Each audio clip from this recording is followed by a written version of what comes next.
The universe. How big is it? Does it have a center? Does it have an edge? Is it getting bigger? And if so, why? Well, we know that there are two different meanings for universe. First, the observable universe is everything that we've been able to see or observe thus far. And second, the universe, or the whole universe, means everything that exists or has existed or will exist.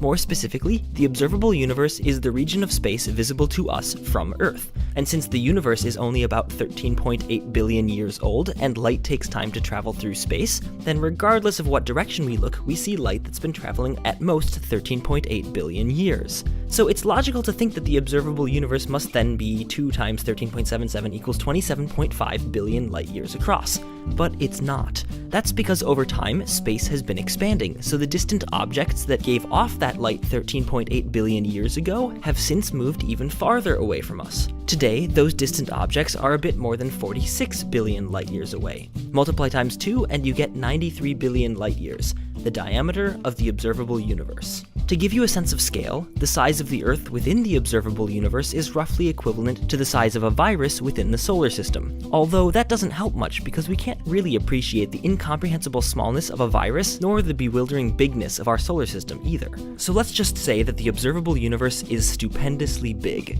But the whole universe, as far as we can tell, is a lot bigger. Space is most likely infinite, or at least it doesn't have an edge, though the difference between those is another story unto itself. Now, what about the center of the universe? Well, the observable universe has a center. Us. We're at the center of the observable universe because the observable universe is just the region of space visible from Earth. And kind of like how the view from a very tall tower is a circle centered on the tower, the piece of space we can see from here is naturally centered here. In fact, if you want to be more precise, each one of us is the center of our own observable universe. But that doesn't mean we're at the center of the whole universe, just like the tower isn't the center of the world. It's the center of the piece of the world that it can see, up to the horizon. But just because you can't see beyond the horizon doesn't mean there's nothing there. And so it is with the observable universe. Looking up at the sky, we see light that's at most 13.8 billion years old and coming from stuff that's now 46 billion light years away. Anything farther is beyond the horizon. But each second, we see new, even older light coming from slightly farther away, 3 light seconds farther to be precise. And so our view of the cosmos is literally getting bigger all the time. All we have to do is wait and watch as the universe ages and light from more distant places has the time to get to us. So here we are, sitting at the center of our observable piece of the whole universe.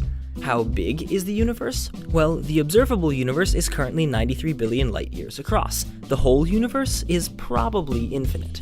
Does the universe have an edge? The observable universe does. It's 46 billion light years away in any direction. And the whole universe has a temporal edge, or what we call a beginning, but almost certainly not a spatial one. Does the universe have a center? Again, the observable universe does. You. The universe as a whole? Almost certainly not. And is the universe getting bigger? Yes, space is expanding, which makes both the observable universe and the whole universe bigger. Plus, over time, we see older and older light coming from farther and farther away, so our observable universe gets bigger that way too. And that, in a nutshell, is our view from the tower. You are the center of the universe, and so am I, and so is everyone else, and so is no one.